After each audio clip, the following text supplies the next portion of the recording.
আসসালামু আলাইকুম বন্ধুরা, আপনাদের মাঝে নিয়ে আসলাম ছোট্ট একটি বাউন্ডারি গেট।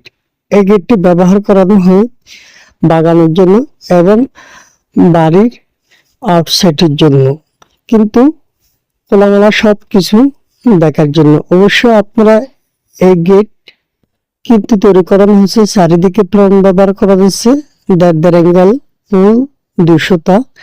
আবার যেটা পল্লা সেইটা ব্যবহার করে এক এক অ্যাঙ্গেল দিয়ে বক্স বানানো হয়েছে। কিন্তু যে মাঝখানে ব্যবহার করানো হয়েছে আপনার 300টা বা ডিজাইন দেখতে পাচ্ছেন, অনেক সুন্দর সিম্পল ডিজাইন। কিন্তু আপনারা চাইলে একদম অল্প খরচের মধ্যে এরকম লোহার গেট বানাতে চান, যারা বানাতে চান অবশ্যই কমেন্টে মতামত দেবেন আর একটি লাইক দিবেন। লাইক দিলে আপনাদের জন্য ভিডিও বানাতে অনেক ভালো লাগে। আল্লাহ হাফেজ।